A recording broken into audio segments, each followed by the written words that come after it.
Bonjour à tous, soyez les bienvenus à l'Assemblée nationale. Vous êtes sur LCP et aujourd'hui, on va parler d'un sujet qui a fait couler beaucoup d'encre cet été, la pétition contre la loi du plomb. Plus de 2 millions de signatures ont été déjà recueillies. Et bien, ce jeudi 17 septembre, elle arrive à l'Assemblée nationale puisque les députés vont voter pour dire s'ils souhaitent ou non qu'il y ait un débat sur ce sujet. Alors attention, il ne s'agit pas de revoter pour ou contre la loi du plomb. Elle a déjà été promulguée et le Conseil constitutionnel cet été l'a d'ailleurs retoqué. Il a notamment censuré la réintroduction à titre dérogatoire de l'acétamipride.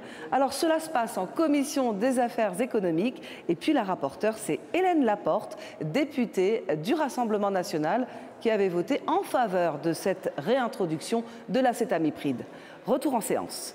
Cette présentation a vocation à nous éclairer pour décider dans notre commission de classer ou examiner chacune de ces deux pétitions. Je rappelle que cette première étape consiste à présenter la pétition à notre commission et que le bureau de notre commission a décidé, en application d'un tourniquet à la proportionnelle des groupes, que la fonction de rapporteur soit confiée à un membre du groupe Rassemblement national, ce qui a conduit à la désignation le 8 septembre dernier de notre collègue Hélène Laporte. Il s'agit des pétitions intitulées d'une part « Non à la loi du plomb pour la santé, la sécurité et l'intelligence collective », numéro 3014, et « Pétition contre la loi du plomb », numéro 3092. L'une de ces deux pétitions a recueilli plus de 2 millions de signatures, ce qui est, vous le savez, sans précédent. Et donc, le bureau de notre commission a souhaité qu'elle en soit saisie sans plus tarder. Nous y avons ajouté une autre pétition qui traite du même sujet, qui a recueilli cette fois-ci un peu plus de 10 000 signatures en 6 mois.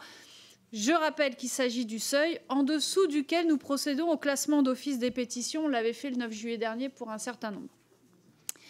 Il faut certainement voir dans le succès de cette pétition le signe d'une inquiétude croissante de nos concitoyens des qualités sanitaires de leur alimentation et du devenir des écosystèmes. C'est aussi certainement l'expression d'une volonté de débat qui a été frustrée au printemps dernier, même si notre commission avait consacré plusieurs journées au texte, et je le rappelle.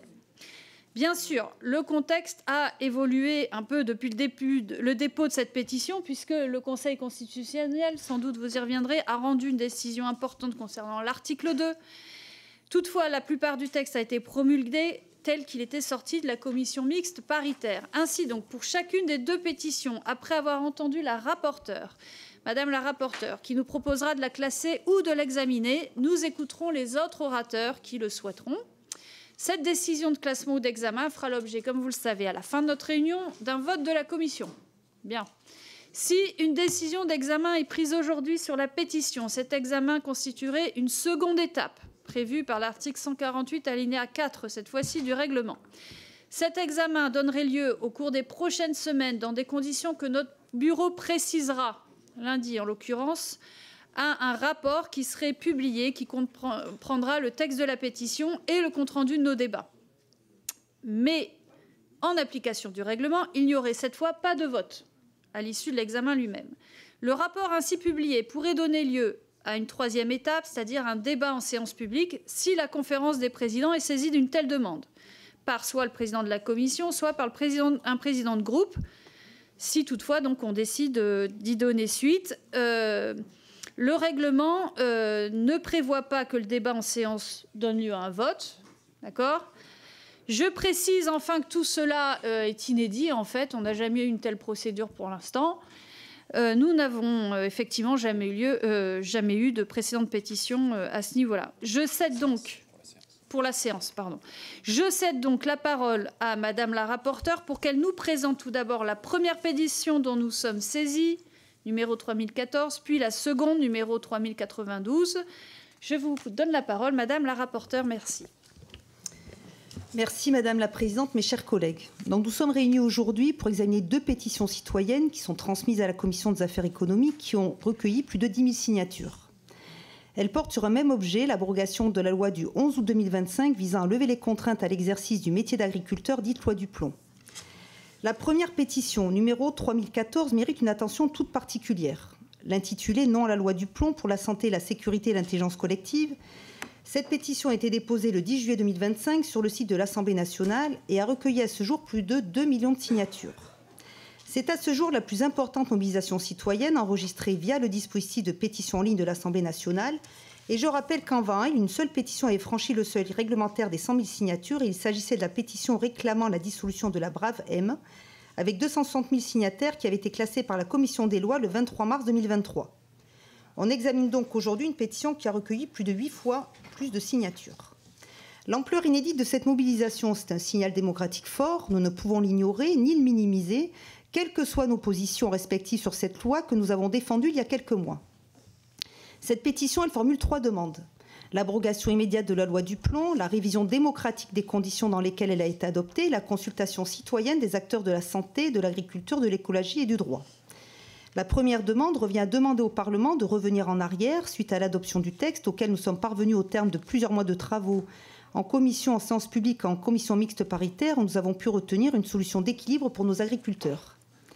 Je ne surprendrai personne en annonçant que je suis pour ma part totalement défavorable à un tel retour en arrière sur une loi qui apporte une réponse, certes imparfaite, mais à des demandes que le monde agricole exprime depuis plusieurs années, la précarité économique persistante, la pression normative, la disparité de normes et la perte de compétitivité face à nos voisins européens. De plus, il n'est pas inutile de mentionner le fait que le 7 août, soit près d'un mois après la rédaction de cette proposition, le Conseil constitutionnel a profondément dénaturé la loi en censurant sa disposition la plus significative et la plus contestée par les adversaires du texte qui expliquait le succès de cette pétition, la possibilité anciennement prévue à l'article 2 de déroger à l'interdiction d'utiliser des produits phytopharmaceutiques contenant des néonicotinoïdes autorisés par l'Union européenne, c'est-à-dire aujourd'hui l'acétamipride, ou autres substances assimilées comme le flupyradifirone et le sulfoxaflor. Ces dispositions ne figurent donc plus dans la loi promulguée le 11 août 2025, ce qui constitue à mes yeux une perte pour nos agriculteurs, mais aussi pour le Parlement, qui se retrouve une fois de plus dépossédé de sa compétence de légiférer en toute connaissance des enjeux économiques, sanitaires et environnementaux, selon un arbitrage qui relève du choix souverain. Le Conseil constitutionnel a toutefois reconnu que le législateur poursuivait un objectif d'intérêt général en cherchant à soutenir certaines filières exposées à une concurrence européenne déséquilibrée. En effet, les néonicotinoïdes et substances assimilées ont été approuvés par l'Union européenne jusqu'en 2033 et sont toujours autorisés dans les autres États membres, créant une concurrence déloyale pour certaines de nos filières agricoles françaises qui ne disposent pas d'alternatives suffisantes. La censure partielle du Conseil constitutionnel portait non pas sur l'intention du législateur, mais sur l'encadrement jugé insuffisant de la dérogation, les dispositions renvoyant au pouvoir réglementaire le soin de définir les filières agricoles, la durée de la dérogation ainsi que le type d'usage et le traitement concerné. Autrement dit, une partie importante des griefs exprimés dans la pétition a déjà trouvé une réponse institutionnelle. S'il est vrai que la pétition demande l'abrogation de la loi dans son ensemble, celle-ci a de fait été promulguée sans sa disposition centrale, qui était la motivation principale du dépôt de la pétition. Mais cela ne signifie pas pour autant que nous devons balayer l'examen de cette pétition d'un revers de main. En effet, il me semble que nous pouvons nous accorder sur le fait que la demande d'abrogation qui y figure, quelle que soit notre position sur son bien-fondé, est juridiquement recevable.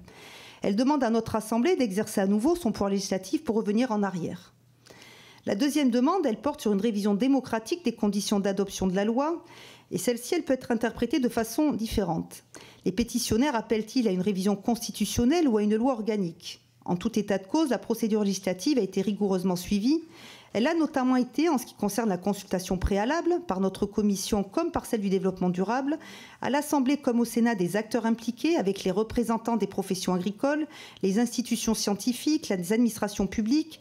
Aussi, j'aurais tendance à considérer la troisième demande des pétitionnaires comme satisfaite. Pour autant, elle s'adresse elle aussi à la compétence de notre Assemblée. D'un point de vue plus large, plus de 2 millions de citoyens se sont saisis d'un outil institutionnel dans un cadre légal pour exprimer leur inquiétude, et c'est une demande formelle d'un débat démocratique à laquelle il me semble qu'il nous appartient de répondre. Pour cette raison, je suis entièrement favorable à ce que la Commission examine cette pétition. Tout examen n'équivaut évidemment pas à une validation de son bien-fondé, mais toutefois, l'acte démocratique qu'elle représente justifie que le Parlement prenne le temps d'écouter, d'analyser et de débattre. Par ailleurs, alors que le texte de cette pétition sous-entend l'idée d'une opposition unanime du monde scientifique à cette loi, il me semble important ici que les arguments soutenant cette idée puissent être développés et qu'il puisse y être répondu, et un débat nous en apportera par la suite l'occasion. Je rappelle cependant que ce débat a déjà eu lieu lors de l'examen du texte, mais la perspective de débattre à nouveau dans des conditions nouvelles que crée cette pétition ne saurait effrayer les parlementaires que nous sommes. C'est une question de respect du débat public, de légitimité institutionnelle et de confiance dans la démocratie représentative. Classer cette pétition sans discussion, ce sera envoyer un message désastreux, celui d'un Parlement sourd à la voix de millions de citoyens. Or, je crois profondément que nous avons tout à gagner à ouvrir cet espace de débat sur la loi que nous avons votée, y compris pour mieux l'expliquer et la défendre.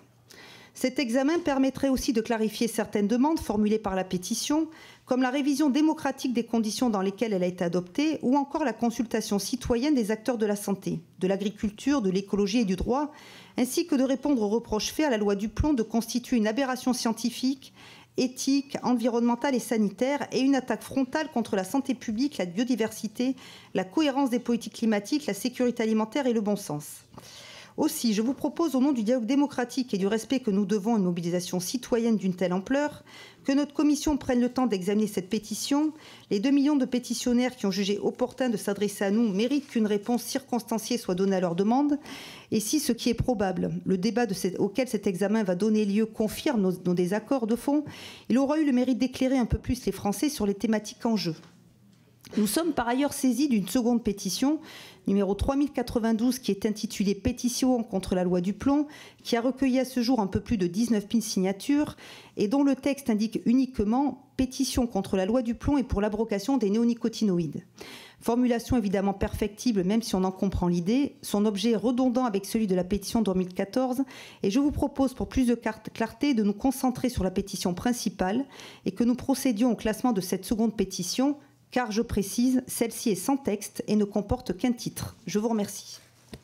Je vous remercie, Madame la rapporteure. Nous passons maintenant aux orateurs principaux des groupes politiques. Toujours les mêmes règles, c'est-à-dire 3 minutes d'intervention maximum, ce qui vous laisse 1 minute ou plus à Madame la rapporteure. Et évidemment, vous pourrez compléter autant que vous le souhaitez à la fin. Pour le groupe du Rassemblement national, Monsieur Robert Le Bourgeois. Je vous en prie.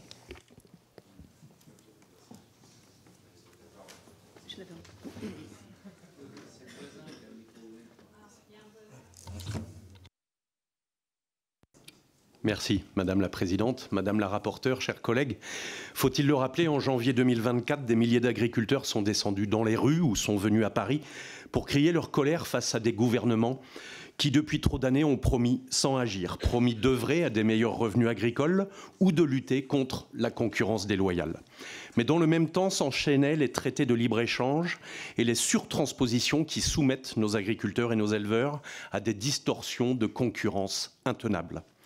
Au lendemain du mouvement des agriculteurs, toute la France et tous les mouvements politiques les ont assurés d'un soutien sans faille.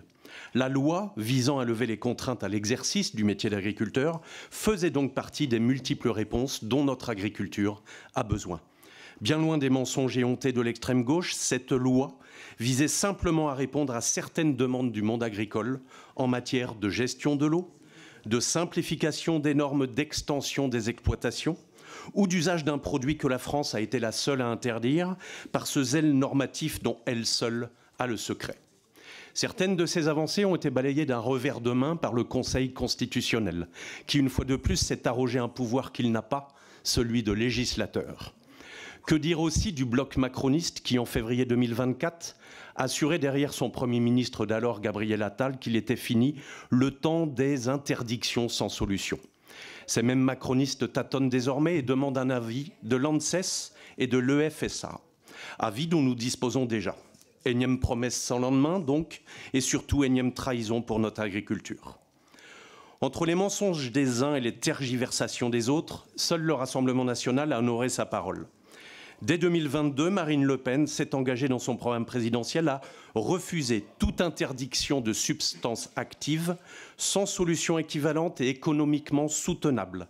Promesse renouvelée par Jordan Bardella lors des dernières élections européennes et législatives. Durant tout l'examen de la proposition de loi dite Duplon, les députés du groupe Rassemblement national ont honoré cet engagement fait aux agriculteurs. Et s'il en est qui nous regardent, ce matin, nous leur disons ceci, nous ne vous abandonnerons pas. Nous pourrions être seuls contre tous, que nous ne cesserions pas de vous défendre. Toutefois, vous le savez, le Rassemblement national tient pour sacré l'expression populaire et le débat démocratique. Aussi, comment pourrions-nous ignorer 2 pétitions ayant récolté 2 millions de signatures pour l'une et 19 000 pour l'autre? Le groupe Rassemblement national soutient donc naturellement l'examen de celle des 2 pétitions qui a recueilli le plus de signatures, leur objet étant largement similaire. J'en terminerai en disant simplement que de même qu'il est nécessaire de lever les inquiétudes relatives à la santé publique et à l'environnement, il est aussi urgent de redire aux Français que ce débat reste celui de notre souveraineté alimentaire et que derrière cette problématique, il en va de la survie même de nos exploitations. Je vous remercie. Merci, Monsieur Le Bourgeois. Madame la rapporteure, vous souhaitez répondre? Bien, merci. Pour le groupe EPR, Monsieur Jean-Luc Fugit. Merci Madame la Présidente. Madame la rapporteure, depuis l'été, donc la loi visant à lever les contraintes à l'exercice du métier d'agriculteur suscite des inquiétudes. Plus de 2 millions de citoyens, donc les citoyennes et citoyens, se sont mobilisés à travers une pétition pour demander son abrogation ou à minima un débat. Ce niveau de mobilisation montre qu'il s'agit d'un sujet profondément politique et sociétal. Dans ce contexte et face aux craintes exprimées par nos concitoyens, il nous appartient d'être responsables. C'est pourquoi le groupe Ensemble pour la République se prononcera favorablement à la tenue de ce débat. Concernant spécifiquement l'acétamipride, beaucoup d'informations contradictoires, voire fausses, circulent. Il est donc nécessaire de rappeler les faits. Cette substance est autorisée au niveau européen, sous conditions strictes, et à ce stade, des interrogations demeurent sur les effets cumulés avec d'autres produits ou sur son impact sur la biodiversité. Mais c'est précisément pour cela qu'un débat est utile, pour faire le point sur les connaissances scientifiques disponibles et sortir des croyances. Notre groupe souhaite que nous ayons une approche scientifique face aux enjeux sanitaires des pratiques agricoles qui ne se limitent pas au seul usage de la molécule d'acétamipride. Prenons par exemple le cuivre, dont la dose appliquée par hectare en agriculture biologique est très souvent supérieure pour beaucoup de cultures à ce qui se pratique en agriculture conventionnelle. Ce sont les chiffres de l'ANSES. Eh bien, l'ANSES a renforcé cet été les conditions d'autorisation pour les produits à base de cuivre pour limiter l'impact, y compris en agriculture biologique. Et si cela ne fait pas l'objet d'une pétition citoyenne, nous pensons que notre commission doit suivre ce sujet, car il est question de la santé de nos agriculteurs et de notre environnement, et aussi de la recherche d'alternatives au cuivre, très utilisé en agriculture biologique. Pour en revenir au débat souhaité ici, il sera l'occasion de rappeler que le texte de loi adopté en juillet ne se limite pas à la question de l'acétamipride. Le texte interdit dès 2026 la fabrication, le stockage et la circulation en France de produits contenant des substances non homologuées par l'Union européenne. Cette loi inscrit aussi dans le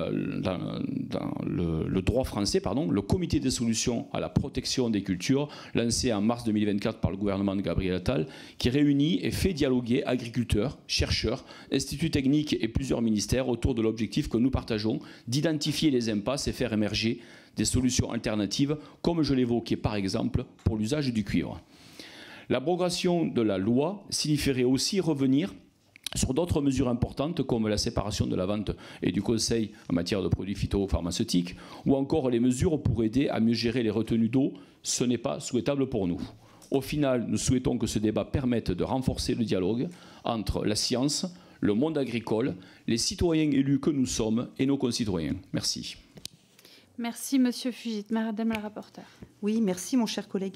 Moi, je rappelle de toute manière, et c'est sur quoi nous sommes basés de toute manière pour défendre aussi cette proposition de loi et cette loi du plomb, que l'EFSA impose des seuils maximums au niveau des résidus et qu'elle considérait le rapport bénéfice-risque favorable concernant l'acétamipride, et c'était le cas aussi de l'ANSES avant l'interdiction de la loi.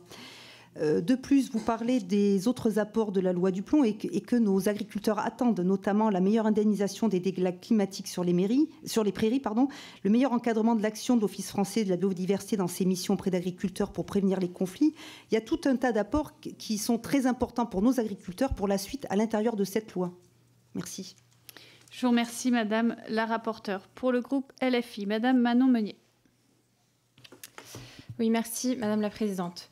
Dur de savoir à qui attribuer le premier prix de l'hypocrisie cette année. Entre Emmanuel Macron, la ministre de l'Agriculture ou encore le sénateur Laurent Duplon, la concurrence est rude. Alors voilà les faits retenus pour nos participants. 1. Ils affichent tous une opposition de fer contre le traité de libre-échange avec le Mercosur tout en ne faisant rien pour s'y opposer réellement. 2. Ils préparent une loi avec des prix minimums d'entrée sur le territoire français et des clauses de sauvegarde pour protéger l'élevage et les agriculteurs français de la concurrence déloyale. Non, bien sûr que non. Ils préparent prépare une petite loi dite Duplon qui permet au contraire d'aligner les normes françaises sur le moins-disant international en mettant plus de pesticides sur le marché, en donnant la main aux firmes pour s'accaparer les filières d'élevage, pour pouvoir produire plus avec moins d'agriculteurs, moins d'environnement et moins de santé, mais pour être compétitifs. Et 3, ils essayent de faire passer la loi en loose dé à l'Assemblée nationale par 49.3 déguisé et ils attendent en espérant que ça ne fasse pas de bruit. Bon, eh bien, c'est raté. Pour la première fois sous la Ve République, une pétition de l'Assemblée nationale a reçu plus de 2 millions de signatures. C'est une pétition contre la loi Duplon qui demande à ce qu'il y ait un débat. Et c'est gigantesque et c'est révélateur. Oui, les Français ont le droit de savoir que votre loi Duplon ne concerne que 65 élevages bovins en France sur 63 000 et qu'elle ne va permettre qu'une seule chose, faciliter l'accaparement par quelques firmes et grands groupes des filières d'élevage aux dépens des agriculteurs et des paysages. Oui, les Français ont le droit de savoir qu'il n'y avait absolument aucune mesure pour améliorer le revenu des agriculteurs dans cette loi. Oui, les Français ont le droit de savoir que vous souhaitiez réautoriser sur 500 000 hectares en France l'acétamipride, un pesticide neurotoxique, dangereux pour la santé et pour l'environnement. Alors que nous ne pouvons pas faire comme s'il n'y avait pas de sujet. Rien qu'en ce début du mois de septembre, nous avons appris que 1. Le Fonds d'indemnisation des victimes de pesticides a enregistré un nombre record de déclarations de maladies dues à l'exposition professionnelle aux pesticides en 2024. Plus de 1000 dossiers reçus d'agriculteurs, de salariés agricoles, de travailleurs et parfois de membres de leur famille. 2. L'État a été condamné par la Cour administrative d'appel de Paris pour préjudice écologique lié à l'utilisation de pesticides sur la biodiversité. 3. Est sortie l'étude scientifique Pestirive qui confirme les doutes d'exposition accrue des riverains de vignes aux pesticides. Nous ne pouvons pas faire comme s'il n'y avait pas de sujet. C'est en fait un débat primordial qui se cache derrière toutes ces questions. Soit on continue avec votre logiciel, le libre-échange à outrance, l'alignement avec le moins-disant international pour être compétitif, et bon courage pour être compétitif avec les fermes de 100 000 bœufs aux hormones du Brésil ou les immeubles à 12 étages de cochons en Chine. Soit nous considérons que l'agriculture française est un sujet primordial de souveraineté, de santé publique, d'environnement, et nous acceptons enfin d'arrêter de considérer celles et ceux qui nous nourrissent comme une variable d'ajustement sur les marchés mondiaux. Alors ayons ce débat sur la loi Duplon, c'est bien la moindre des choses dans un pays qui se veut souverain, parce que la souveraineté alimentaire, c'est d'abord et avant tout le droit d'un peuple de décider de son système alimentaire pour lui-même. Je vous remercie. Merci Madame Meunier. Madame la rapporteure. Oui, merci. Merci. Alors, vous souhaitez qu'il y ait débat, ça tombe bien, nous aussi. Alors, vous parlez d'hypocrisie. Vous vouliez décerner un prix, mais comment vous expliquez à nos agriculteurs que les 26 autres pays de l'Union européenne ont droit à ce néonicotinoïde ? Comment vous allez gérer le fait que vous consommez, vous ou vos enfants, de la pâte à tartiner avec des noisettes qui viennent d'un peu partout, parce que c'est ce qui se passe quand même, d'autres pays européens ou d'autres pays extra-européens avec des noisettes qui ont eu cette molécule ? Non, mais c'est pas le souci. Mais alors, comment on fera par la suite ? Parce que ce qui va se passer, alors je prends juste le cas de la noisette, c'est que les coopératives, elles vont importer des noisettes qui auront eu des traitements bien plus importants que celui-ci, alors que là, on aurait pu avoir une traçabilité. Je rappelle quand même que la loi Duplon permettait d'avoir vraiment quelque chose de très tracé, de très encadré. Donc, quand on parle d'hypocrisie, je sais que vous vous en foutez de la rentabilité de nos agriculteurs, mais ça va quand même bien au-delà. Non, mais si, il faut quand même... Comment vous l'expliquez ? Comment vous expliquez ? Alors que cette molécule, elle est autorisée jusqu'en 2033 au nom de l'Union européenne. Merci. Merci, Madame la rapporteure. Pour le groupe socialiste, Madame Mélanie Thomas.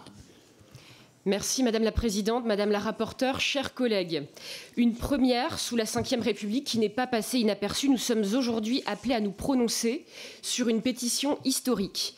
Ces derniers mois, le débat parlementaire autour de la loi visant à lever les contraintes à l'exercice du métier d'agriculteur a été sapé à bien des égards par les propres partisans de ce texte et par une partie de ceux qui leur ont tenu la plume. Motion de rejet préalable, passage accéléré, examen dans le huis clos d'une commission mixte paritaire, tous les moyens ont été mobilisés pour bâillonner le débat parlementaire.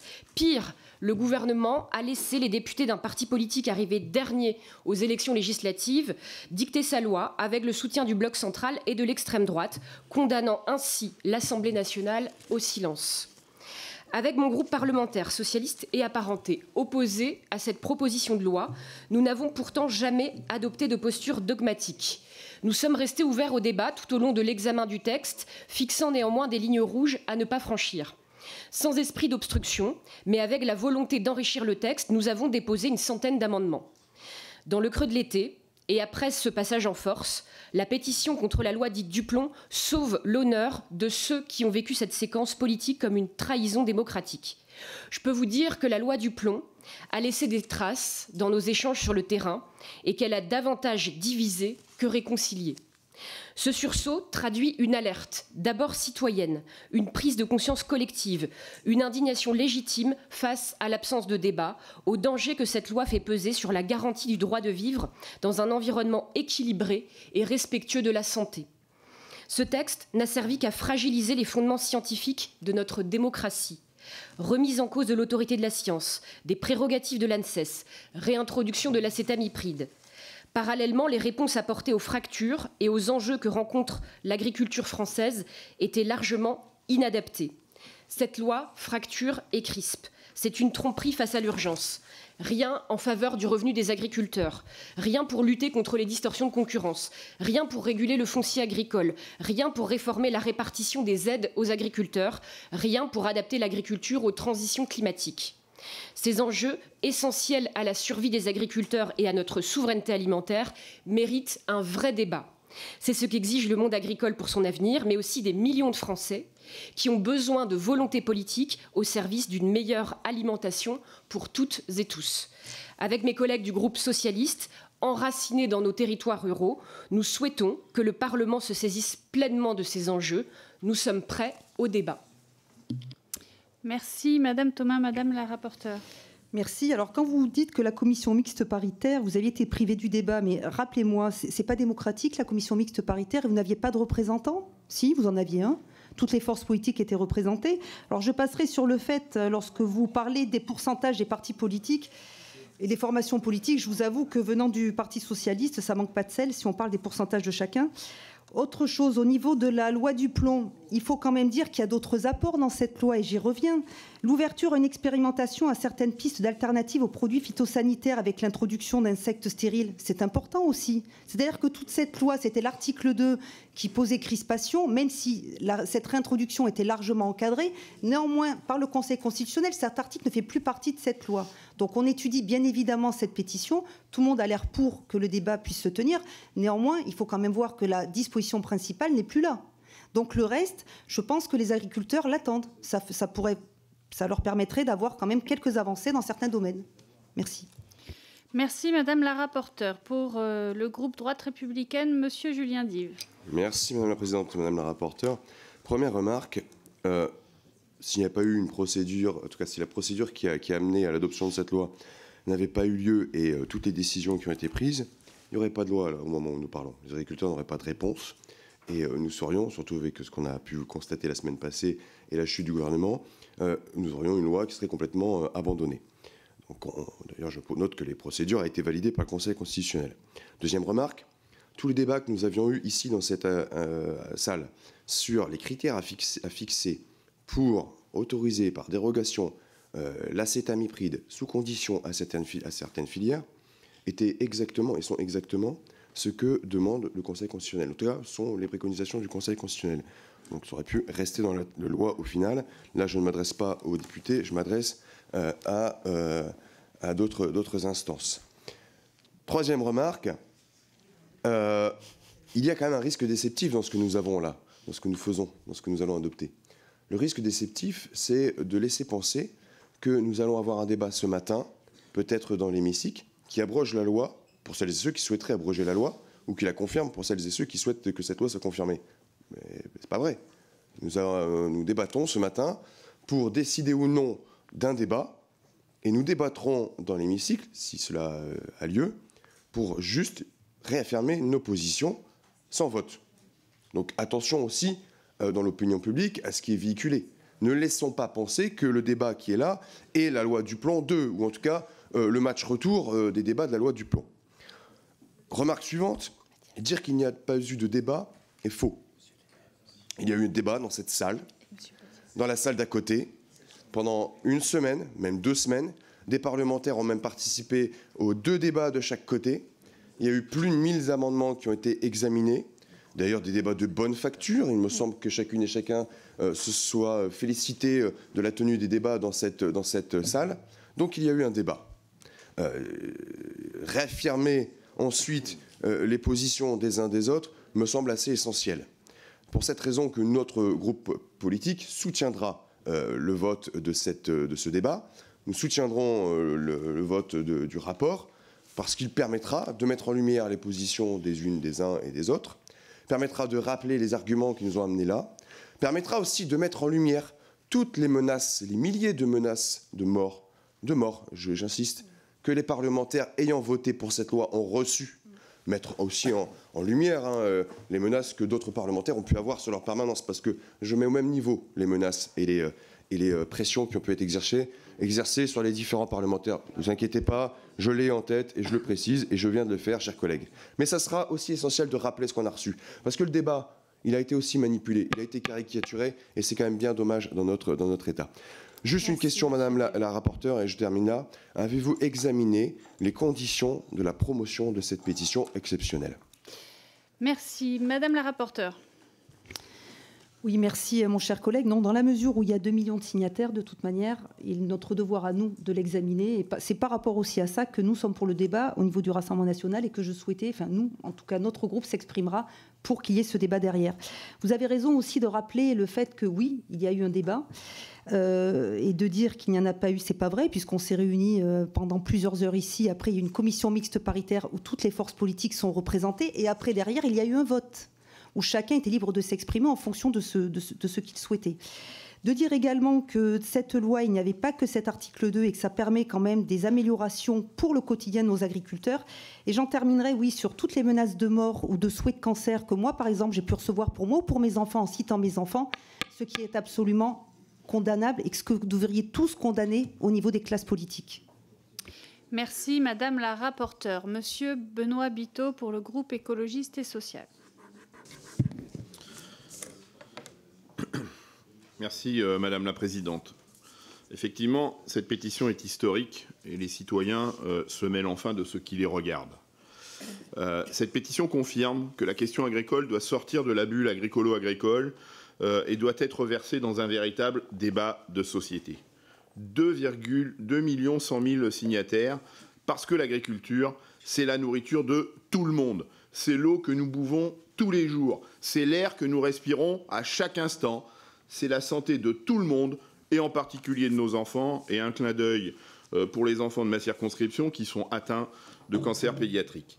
Mais c'est aussi, et c'est pour ça que les citoyens s'occupent de ce qui les regarde, beaucoup d'argent public.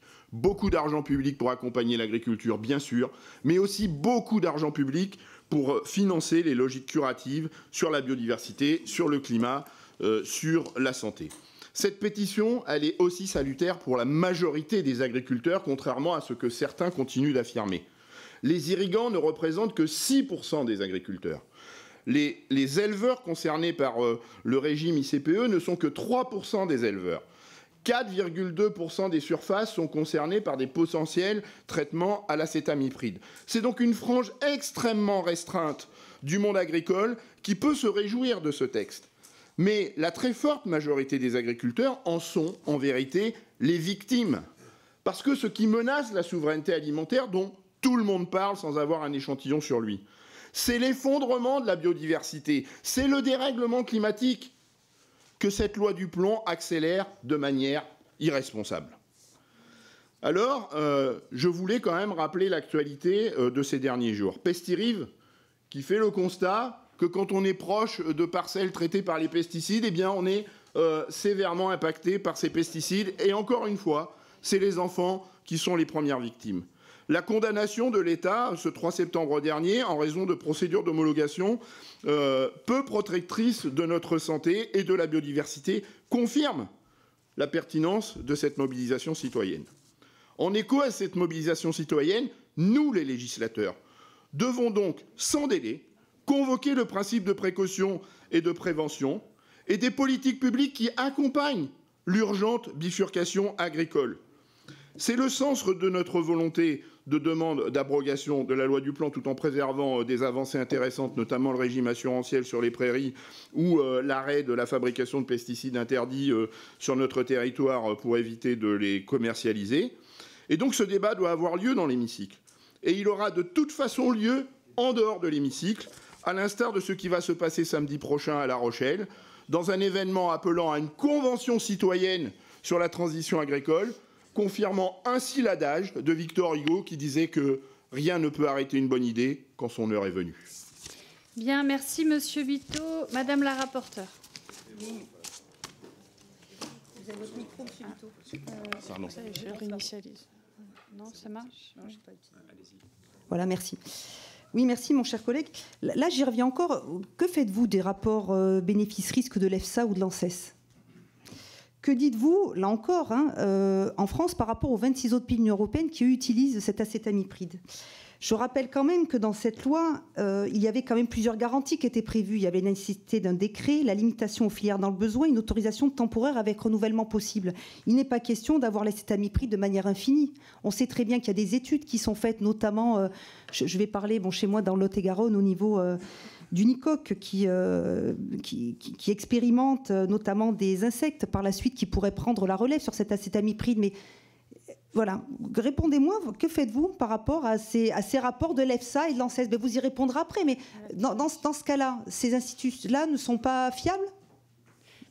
Merci Madame la rapporteure. D'ailleurs, chacun de vous peut effectivement s'inscrire voilà, dans les questions individuelles. Pour le groupe démocrate, Monsieur Éric Martineau. Merci Madame la Présidente, Madame la rapporteure, chers collègues. Nous examinons aujourd'hui 2 pétitions contre la loi visant à lever les contraintes à l'exercice du métier d'agriculteur, ayant reçu un nombre de signatures marquant. Nous ne pouvons l'ignorer et cela reflète les inquiétudes d'un grand nombre important donc de nos concitoyens. Je l'entends et je le partage. Je le dis d'emblée, notre groupe Les Démocrates soutiendra bien évidemment l'examen des pétitions, puisqu'elles ont recueilli plus de 2 millions de signatures ou moins. Et même si nous avons déjà débattu longuement en commission sur les sujets qu'elles soulèvent. À titre personnel, je m'étonne que la pétition 3109 d'Olivier Lehé n'a pas récolté une attention plus particulière, puisqu'elle en tire les conséquences en demandant de refuser d'importer ce que nous interdisons à nos agriculteurs de produire. Nous, députés, avons voté une résolution contre les surtranspositions européennes. En revanche, lorsqu'il s'agit concrètement de faciliter le travail des agriculteurs qui produisent pour nous nourrir, avec l'une des agricultures les plus vertueuses au monde, agriculteurs qui ont été soutenus par plus de 70% des Français lors des manifestations agricoles de janvier 2024, alors le débat s'enflamme et les entraves sont difficiles à lever. On s'étonne de voir le nombre d'agriculteurs et d'exploitations baisser, mais on ne leur apporte pas de solutions concrètes à leurs problématiques. Ne soyons pas hypocrites. Moi-même, j'aurais pu signer la pétition présentée aujourd'hui si et seulement si elle avait comporté une phrase essentielle, tirant les conclusions de son propre raisonnement. Je m'engage à acheter des produits de qualité, de saison, en acceptant de rémunérer les agriculteurs à la hauteur de mes exigences sanitaires et environnementales. Là, j'aurais signé. Arrêtons d'opposer de manière stérile agriculture et environnement. Arrêtons de mettre de côté le consensus scientifique sur les enjeux agricoles et environnementaux. Arrêtons d'oublier que les politiques publiques s'articulent entre échelle nationale et échelle européenne. En tant qu'agriculteur, donnez-moi les moyens de faire mieux. Je veux bien entendre que je travaille mal, mais alors dites-moi juste comment je dois faire. Pour toutes ces raisons, je souhaite un débat serein et apaisé, non instrumentalisé, qui tient compte avant tout des réalités de terrain. Soyons fiers de nos agriculteurs français. Notre groupe Les Démocrates votera en faveur de l'examen de ces pétitions. Je vous remercie. Je vous remercie, Monsieur Martineau. Nous allons regarder ce qu'il en est de la pétition 3109. Madame la rapporteure. Oui, je vous remercie. Et c'est toute l'hypocrisie, en effet, de la situation. C'est-à-dire que d'un côté, on veut dire à nos agriculteurs n'utilisez pas ce néonicotinoïde. De l'autre côté, bien évidemment, ça engendre une concurrence déloyale puisque tous les autres pays européens peuvent utiliser jusqu'en 2033. Donc c'est pas demain, c'est encore plusieurs années. Et il faut parler aussi de tous ces néonicotinoïdes qui sont présents dans les objets du quotidien et que nous avons chacun dans nos maisons. Donc là-dessus, je vous rejoins complètement. Merci, Madame la rapporteure. Pour le groupe Horizon, Monsieur Thomas Lam. Merci, Madame la Présidente. La mobilisation d'ampleur autour de la pétition déposée le 10 juillet dernier sur le site de l'Assemblée nationale doit collectivement nous interroger. Elle témoigne de la préoccupation légitime et croissante des Français à l'égard des enjeux sanitaires et de santé publique associés à notre alimentation et à notre modèle de production agricole. Le groupe Horizon et Indépendants est évidemment favorable à ce qu'un débat puisse se tenir à l'Assemblée nationale afin d'aborder avec sérieux, responsabilité et rigueur scientifique ces sujets qui nous concernent tous. Il est évident qu'il existe une incompréhension énorme entre le monde agricole et nos concitoyens, dont j'ai pu mesurer l'inquiétude dans ma circonscription, notamment en matière de santé publique. J'espère que cette nouvelle discussion sera l'occasion pour chacun de rappeler ses arguments afin de permettre à toutes et à tous de bien comprendre les enjeux. J'espère également que nous éviterons les arguments fallacieux et grossiers dans les deux sens, des arguments que nous avons pu voir sur les réseaux sociaux, parfois relayés par des collègues parlementaires. J'espère que nous resterons sur du sérieux et du factuel. Et puis, il y a quelque chose peut-être qui doit nous interroger, c'est que si l'opinion publique a l'impression qu'il n'y a pas eu de débat, alors que nous avons passé de nombreuses heures ici en commission et dans notre hémicycle, cela doit nous interroger sur l'écho de notre travail auprès de l'opinion. Je vous remercie. Je vous remercie, Monsieur Lam. Madame la rapporteure. Oui, je rejoins votre souhait d'un débat apaisé et je le rappelle, comme Madame la Présidente l'a rappelé, ça ne reste qu'un débat sans vote. Donc en effet, il ne faut pas en faire dire plus que ce qui se passe actuellement. Merci. Merci. Je précise, voilà, sur la pétition numéro 3109 dont vous avez parlé, Monsieur Martineau, je crois. En fait, elle a 1339 signatures, ce qui fait qu'elle est loin du seuil des 10 000 signatures. Donc d'ailleurs, si elle n'atteint pas les 10 000, ce sera un classement d'office. Sinon, nous serons amenés justement à nous prononcer sur classement ou examen. Voilà. Pour le groupe LIOT, Monsieur David Topiak. Merci Madame la Présidente, Madame la rapporteure, chers collègues. L'Assemblée nationale a voté le mardi 8 juillet 2025 la loi visant à lever les contraintes à l'exercice du métier d'agriculteur. Les députés de notre groupe, conscients des distorsions de concurrence que subissent certaines filières agricoles, avaient majoritairement voté en faveur de cette initiative législative comprenant diverses mesures.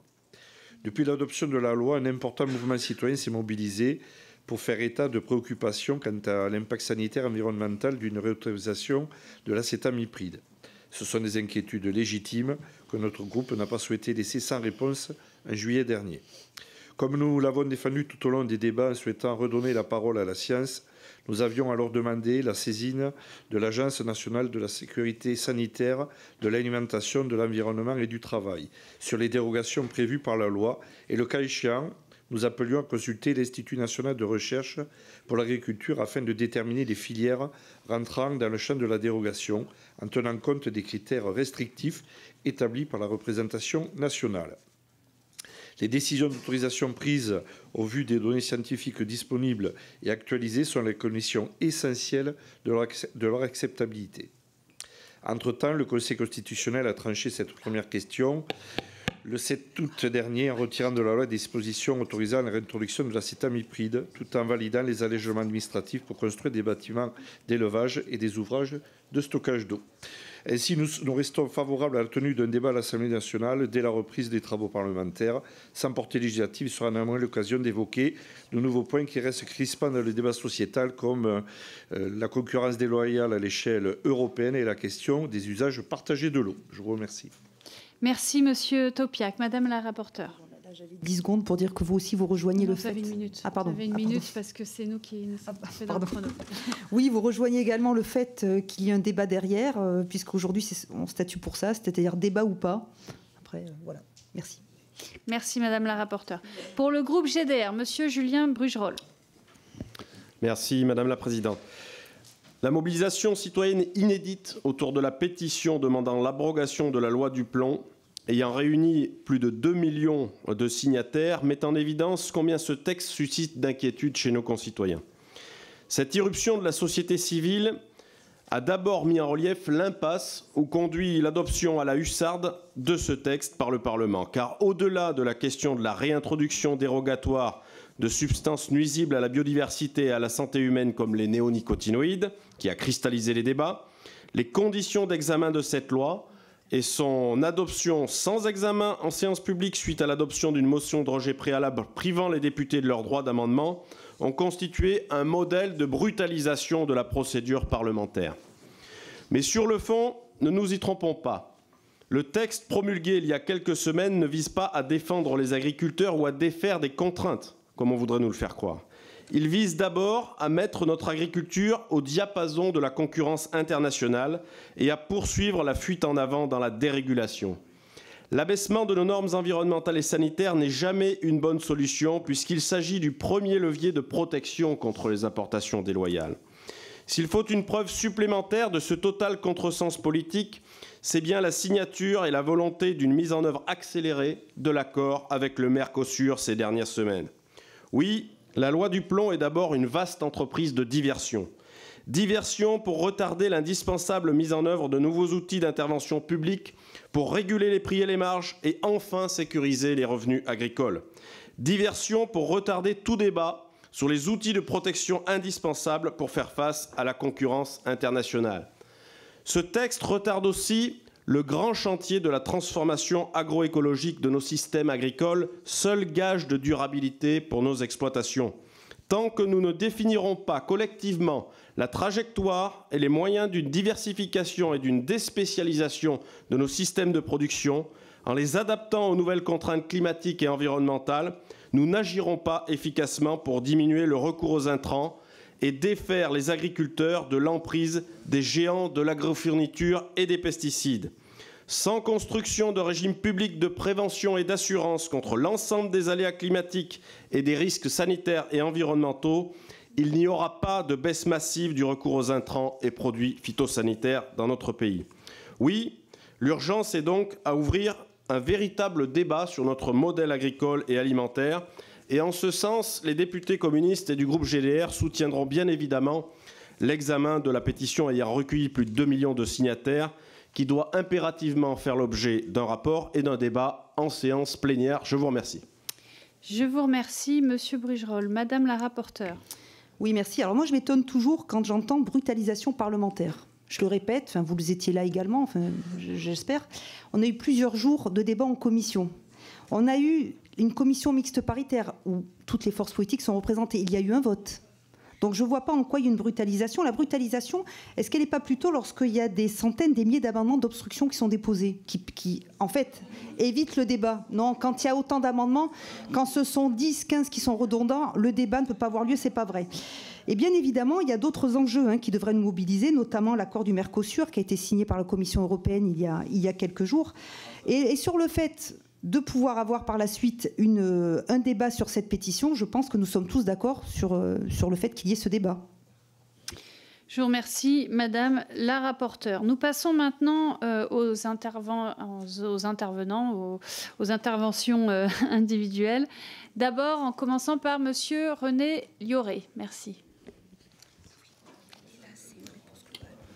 Oui, merci Madame la Présidente.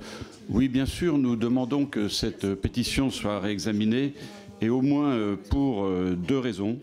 La première, il faut bien regarder ce qui existe dans la littérature. Or, rien n'existe démontrant que l'acétamipride a un effet cancérogène. J'ai bien cherché, je n'ai pas trouvé. Si quelqu'un ici a trouvé quelque chose prouvant que l'acétamipride provoque le cancer, il faut qu'il nous montre ces études. Le deuxième point, c'est que sur cette interdiction de l'acétamipride en France, on ne dit rien des 26 autres pays, ça a été souligné, mais surtout, on laisse entrer dans notre pays des produits qui ont été traités à l'acétamipride dans 26 des autres pays. Alors, il y a un manque de logique profond. Est-ce que donc on peut laisser faire ça? Troisième point, sur les 26 pays qui n'interdisent pas l'acétamipride, peut-on considérer que ce sont des criminels? Et puis, dernier point, je dirais simplement que nous avons importé au cours des 2 dernières années 1 100 000 tonnes de sucre d'Ukraine, où il n'y a aucun interdit sur ce type de produit. Merci, Monsieur Lioré. Je vous invite à tenir en 1 minute chacun des intervenants. Madame la rapporteure. Oui, bon, nous revenons toujours...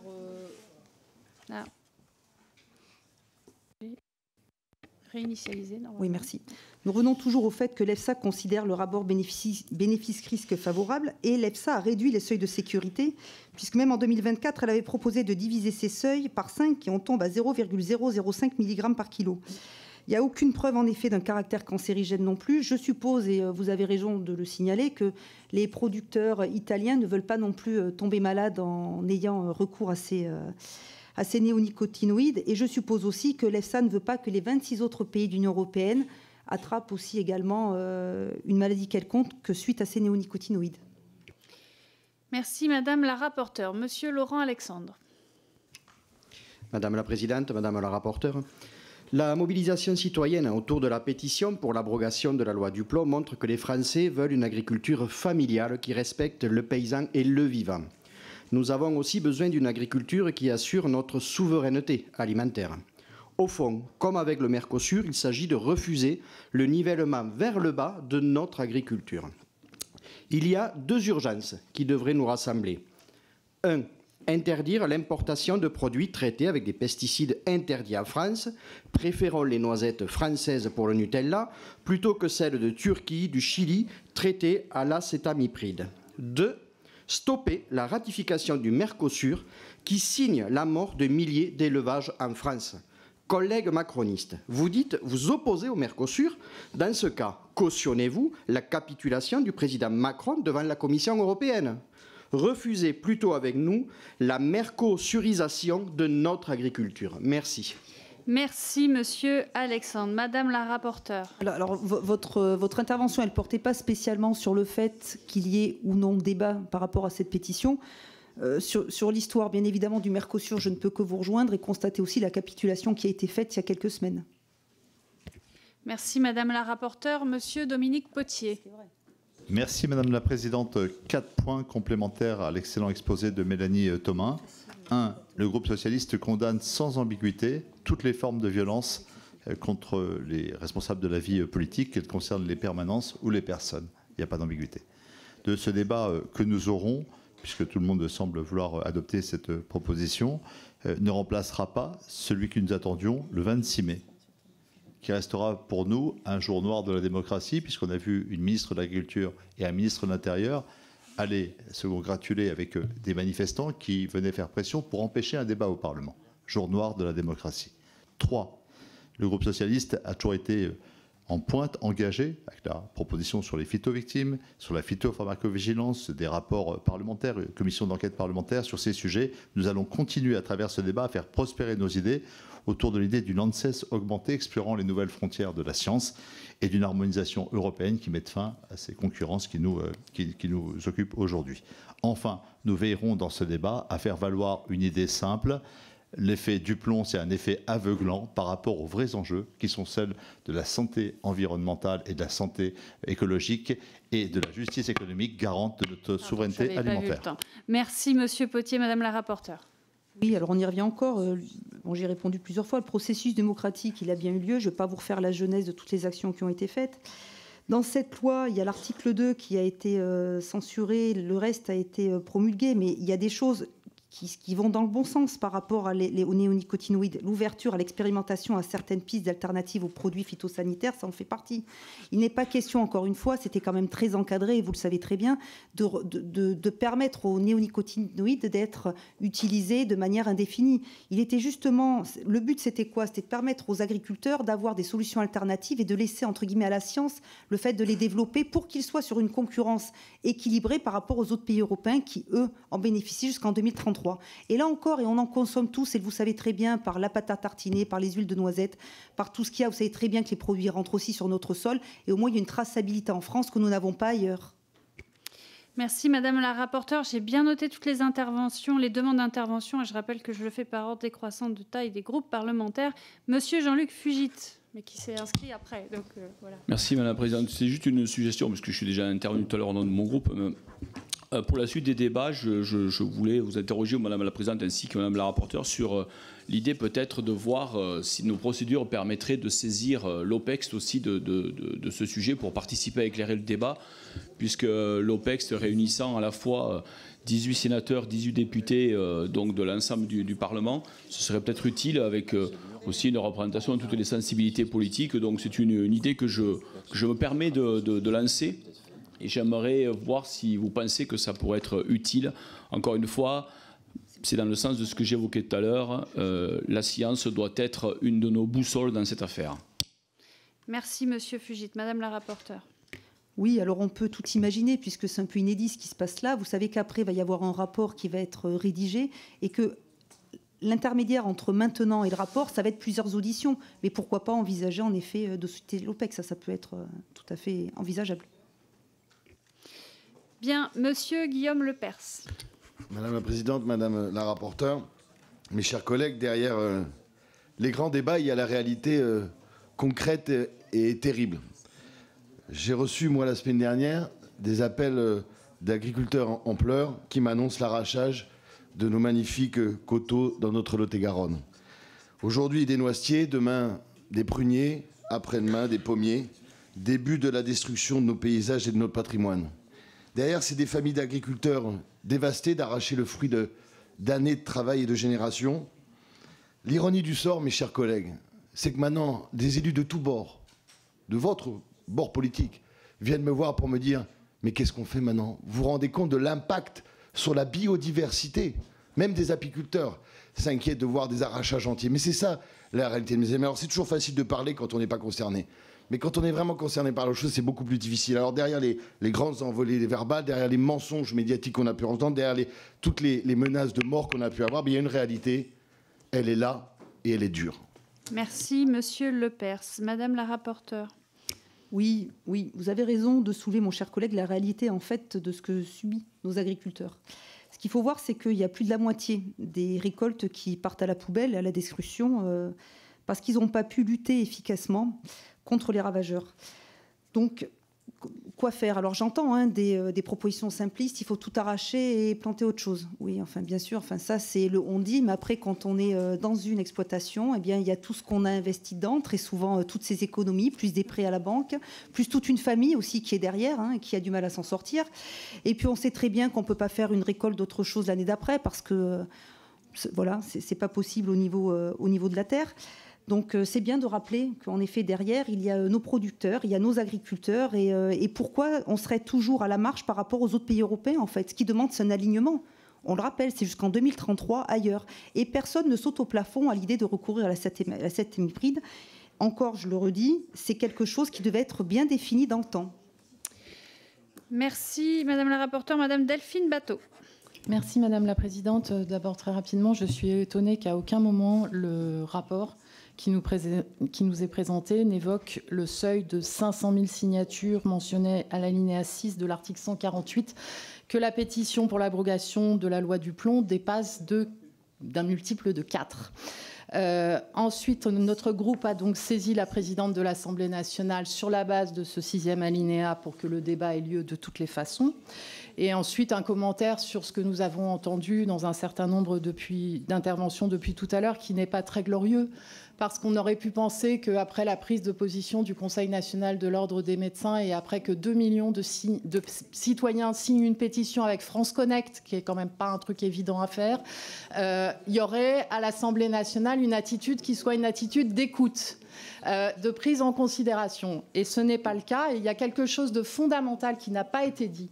C'est que les signataires de la pétition sont représentatifs de l'opinion majoritaire dans la société française, de 61% des Français, et y compris 40% des électeurs du Rassemblement national qui ne veulent pas de l'empoisonnement par les pesticides. La pétition ne demande pas un débat, elle demande l'abrogation. C'est pourquoi nous avons déposé hier la proposition de loi 1842 pour abroger la loi du plomb. Merci, chers collègues. Je vous invite vraiment à tenir dans la minute.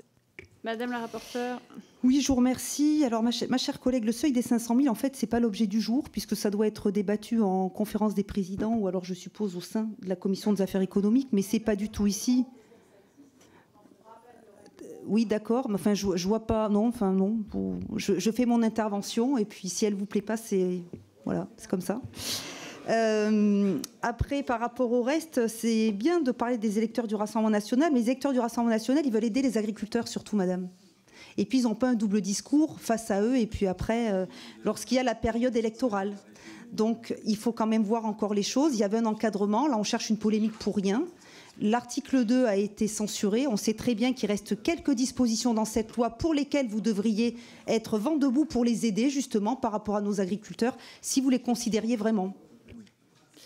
Je vous remercie, Madame la rapporteure. Monsieur Richard Ramos. Cette pétition est la bienvenue parce qu'elle permet de rapprocher les citoyens des élites, et je me mets dedans par rapport aux citoyens parce que souvent on est trop éloigné. Donc 2 millions de personnes qui prennent un débat, c'est une chance pour la démocratie. Quant à cet amipride, c'est un neurotoxique. Et le mot neurotoxique, c'est pas un mot comme ça qu'on prend compliqué dans le dictionnaire. C'est nos parents, nos grands-parents qui ont Alzheimer, qui ont Parkinson. Demain, nous, et après-demain, nos enfants et nos petits-enfants. C'est pas des mots, c'est de ça dont il s'agit. Par contre, et donc c'est pour ça que moi, très franchement, je pense que ce débat-là, il est utile. Et il est utile dans des gens qui ne pensent pas tout à fait la même chose. Par contre, et je me mets également dedans, pour certains, dans une forme de lâcheté, pour d'autres d'impuissance, on n'arrive pas à interdire à nos paysans des produits qui sont des poisons pour la société, alors qu'on met des boulets à la charrue de nos paysans. Et ce n'est pas le débat, c'est amipride ou pas qu'il faut avoir. Je pense que c'est un produit dangereux. C'est qu'est-ce qu'on fait pour protéger nos agriculteurs contre les concurrents. Et puis, Madame la rapporteure, vous avez dit qu'on ne sautait pas au plafond pour le remettre l'acétamipride. Est-ce que c'est une reconnaissance d'un aveu de sa dangerosité, puisque vous dites que vous ne sautez pas au plafond? Merci. Madame la rapporteure. Je ne saute pas au plafond, tout comme les agriculteurs qui ont recours. Mais là encore, et je le dis, il faut aussi laisser le temps aux producteurs d'avoir une solution, c'est-à-dire... il faut avoir une alternative pour eux, parce qu'actuellement, ils peuvent pas s'en sortir. Puis si on parle des... Mais bien. Alors, la dangerosité, elle est avérée à forte dose. Mais alors, si on va par là, la toxicité de l'acétamipride en tant que telle, c'est pas un argument, parce que l'ensemble des pesticides le sont. Si on parle de la bouillie bordelaise, là, non, mais c'est dangereux aussi, non? Et ça, c'est pas utilisé dans l'agriculture biologique? Non, mais à très faible dose, alors très bien, je vous remercie de m'avoir dit ça, mais c'est pas à très faible dose qu'on proposait l'acétamipride? Si. Si, et on proposait quelque chose d'encadré, vous le savez très bien. Donc si on va par là, je ne sais pas, Monsieur Ramos, si vous avez un chien, il a un collier anti-puce peut-être? Non, ben les deux, ils ont un collier anti-puce, il reste dans votre salon? Non, il n'a pas de collier anti-puce. Très bien. Donc au bout d'un moment, vous tournez quand même en boucle sur quelque chose, alors que vous savez très bien, la bouillie bordelaise, vous n'avez pas su me répondre. Ça aussi, c'est dangereux. Ne vous énervez pas, Monsieur Ramos. Merci. Je vous à haute dose, oui, mais comme tous les pesticides. Mais attendez, il n'y a aucun agriculteur qui ne revient pas dessus. Il n'y a aucun agriculteur qui ne dit pas qu'il est. Merci, il n'y a aucun agriculteur. Non, mais vous cherchez la polémique, vous, Monsieur Ramos. Alors c'est sûr qu'on n'avance pas. Hein. Alors, ils cherchent autre chose que la communication, les agriculteurs. Merci, Madame la rapporteure. Je vous propose que l'on continue de la même façon qu'on l'a toujours fait, à savoir que la personne qui intervient n'est pas interrompue. Voilà. Et que l'on tienne par ailleurs les temps de parole. Merci. Monsieur Mathias Tavel. Merci Madame la Présidente. Madame la rapporteure, cette pétition est un révélateur. D'abord un révélateur démocratique. Quand 2 millions de citoyens contestent une loi adoptée par le Parlement, il est normal que nous souhaitions pour que la pétition soit examinée, mais dans une 6e République, 2 millions de signatures, ça devrait permettre l'organisation d'un référendum d'abrogation et pas seulement un débat au Parlement. Le vote sur l'abrogation, il aura lieu. Le groupe La France Insoumise dépose une proposition de loi d'abrogation qui sera examinée dans notre niche le 27 novembre. Mais c'est aussi un révélateur, cette loi ne règle aucune question pour les agriculteurs, elle menace la santé et l'environnement sur la question des pesticides, mais aussi sur le développement de l'élevage intensif qui est un facteur de développement de virus extrêmement dangereux. Surtout, c'est un révélateur du fait que M. Macron et M. Retailleau ont dealé l'adoption de cette loi du plomb en échange de leur ralliement au Mercosur, soutenu par la Commission et sa présidente LR, Mme van der Leyen. Il y a une réponse claire, interdire l'importation en France de produits agricoles produits avec des produits interdits sur notre territoire. Merci, Monsieur Tavel. Madame la rapporteure. Alors, vous parlez, mon cher collègue, de la niche dans laquelle vous souhaitez mettre un vote pour l'abrogation de la loi du plomb. Donc, alors que l'article 2 en est sorti. Donc, vous assumez le fait de vouloir abroger une meilleure indemnisation des dégâts climatiques sur les prairies. Vous assumez le fait de ne renoncer à une expérimentation à certaines pistes d'alternatives aux produits phytosanitaires, et je parle d'introduction d'insectes stériles. Écoutez, vous l'assumerez auprès des agriculteurs. Bien, merci Madame la rapporteure. Monsieur Benoît Biteau. Merci Madame la Présidente. Je voulais répondre à la rapporteure qui m'a interpellé sur l'EFSA. Ça ne lui a pas échappé que j'étais député européen quelque temps et j'ai auditionné à 2 reprises le directeur général de l'EFSA sur les autorisations de pesticides. Il relève 2 aspects de la réglementation qui ne sont pas respectés dans les autorisations de mise en marché. C'est les intoxications chroniques, c'est-à-dire dans la durée, qui n'ont plus rien à voir avec la dose, et l'effet de ces pesticides sur la biodiversité. Il le reconnaît lui-même. Et il reconnaît que la réglementation qu'il ne respecte pas est de toute façon insuffisante, parce que les métabolites de décomposition de ces molécules ne sont pas évalués dans leur toxicité, et que ces métabolites, plus les molécules auxquelles on est exposé dans la vraie vie, puisque dans la vraie vie, on est exposé non pas à une molécule, mais à un cocktail de molécules, eh bien ce cocktail-là, la dangerosité n'est pas évaluée. Et donc quand on a autant de faisceaux de doute, c'est à ce moment-là qu'on doit convoquer le principe de précaution, d'autant plus, Madame la rapporteure, d'autant plus que les solutions alternatives existent. On n'est pas en train de proposer une suppression sans solution, puisqu'il y a une solution, ça s'appelle l'agronomie. Monsieur Biteau. Madame la rapporteure. C'est bien pour ça que l'EFSA réduit le seuil de sécurité. Donc ça répond quelque part à votre question. Ben si. Mais enfin, arrêtez toujours de vouloir faire croire que vous avez une culture agricole. Vous n'êtes pas seul maître. Enfin, ça suffit. Enfin, il y a une. Enfin, ça m'a pas échappé. Vous étiez député européen puisque je prenais l'avion en même temps que vous. Donc l'EFSA. Ne pariez pas, Monsieur Biteau, s'il vous plaît. Donc, par rapport à la réduction des seuils de sécurité, l'EFSA l'a préconisé et elle a divisé ces seuils en 2024. Bien, merci Madame la rapporteure. Il reste 2 inscrits, Monsieur Éric Martineau. Merci Madame la Présidente. J'espère que nous aurons le débat, parce que ce que révèlent aussi nos échanges là ce matin ici en commission, c'est aussi quand même une méconnaissance quand même des contraintes liées à l'exercice du métier d'agriculteur. Et on est quand même on doit s'interroger.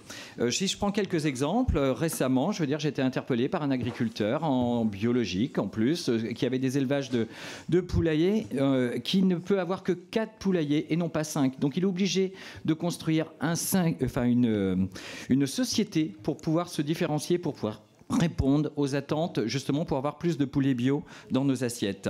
Et puis, j'invite quand même nos collègues à se poser quand même une question qui pour moi est essentielle, c'est-à-dire que depuis 7 ans, on se passe par exemple de l'acétamipride, mais par quoi on l'a remplacé? Comment on a fait dans certaines cultures? J'invite quand même. Et dans ce cas-là, on peut se poser la question, doit-on interdire l'azadiractine? Parce que personne ne se pose la question, mais on l'a remplacé, cet acétamipride. Donc, j'aimerais avoir une réponse, si possible. Merci. Merci, Monsieur Martineau. Madame la rapporteure. Une réponse sur quoi? Sur le remplacement? Ah bah, ça vous de juger. Pardon, une réponse sur le remplacement? Mais... Pardon? Vous n'êtes pas obligé, hein, vous voyez. Non, mais je sais bien que c'est pas une colle, mais par rapport à ça, il y a justement des études qui sont faites, il y a des expérimentations qui sont faites, donc on attend pour le coup d'avoir une solution pérenne pour la suite. Bien, merci. Il reste Monsieur Maxime Lenné. Merci Madame la Présidente. Bon, je me réjouis qu'on aille vers l'organisation de ce débat et même ensuite sur un vote. Ce sera l'occasion de rediscuter de l'acétamipride et on a en fait face à nous 2 options. Soit on réintroduit, soit on maintient l'interdiction et on ajoute ce qu'on propose nous, l'interdiction de l'importation de produits traités. En fait, il faudra se déterminer en fonction de 2 logiques. Soit un libéralisme mortifère qui tire mécaniquement tout vers le bas, soit un protectionnisme solidaire qui fait exactement l'inverse. À l'heure actuelle, on nous dit les autres, ils utilisent une molécule poison, donc on est obligé de faire la même chose, et du coup, le poison, on le retrouve partout. Et ben nous, on propose exactement l'inverse. On l'interdit en France, on interdit l'importation, ce qui fait que ça protège notre environnement, notre santé, nos agriculteurs, mais ça oblige les autres à s'aligner sur ce mieux-disant s'ils veulent continuer d'exporter chez nous. On a donné l'exemple des noisettes dans une célèbre pâte à tartiner. Et ben peut-être qu'en Turquie, ils produiront mieux, et en tout cas, et sinon, cette fameuse marque devra se fournir en France. Donc ce sera une bonne nouvelle pour tout le monde. Donc on aura 2 logiques, celle du fric à tout prix ou celle de la vie. Merci. Merci Monsieur Lenné. Madame la rapporteure. Vous savez très bien qu'on ne pourra pas imposer, déjà ni au niveau d'Italie, ni au niveau du Piémont, ni au niveau de la Turquie, mais vous savez très bien qu'on ne pourra pas l'imposer, de ne pas y avoir recours. Et quelle traçabilité on aura? Si on parle par exemple notamment du Mercosur, vous en avez parlé à plusieurs reprises, on sait très bien que ce qui va arriver chez nous, la traçabilité s'arrête du pays de départ. Et c'est sûr... C'est sur déclaration. Non, je ne suis pas d'accord avec ça, absolument pas. Mais je suis juste logique sur le fait que vous savez très bien qu'une production en Turquie, on ne pourra pas la contrôler. Non, moi je renonce pas. Contrairement à vous, je renonce pas. Bien, Madame la rapporteure, est-ce que vous souhaitez compléter vos réponses, avoir quelques mots de conclusion? D'accord. En tout cas, je vous remercie pour ce débat apaisé.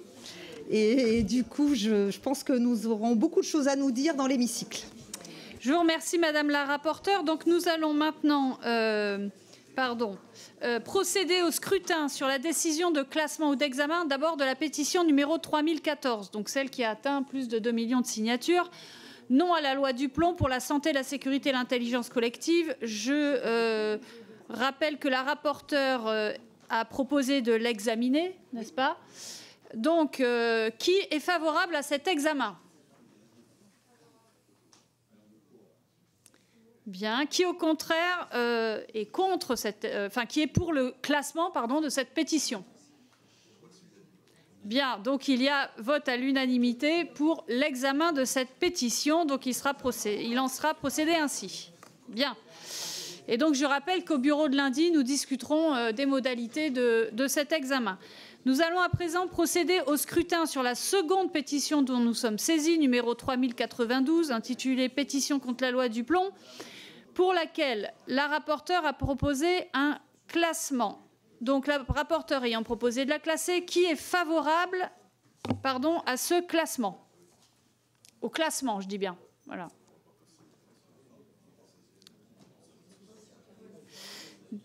C'est bon. Qui est favorable à l'examen?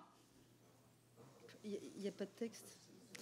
Donc, le résultat du vote fait que la commission procède au classement de cette seconde pétition. Voilà donc pour ce vote unanime de la Commission des affaires économiques de l'Assemblée nationale sur cette fameuse pétition contre la loi Duplon qui a recueilli plus de 2 millions de signatures. Alors, il faut maintenant définir les modalités du débat qui sera organisé. Et vous l'avez bien compris, il ne s'agit pas de refaire le vote pour ou contre sur la loi Duplon. La loi est promulguée et le Conseil constitutionnel s'est prononcé. Il a d'ailleurs censuré une partie de la loi. La séance est levée. À très bientôt sur LCP. Ciao, ciao.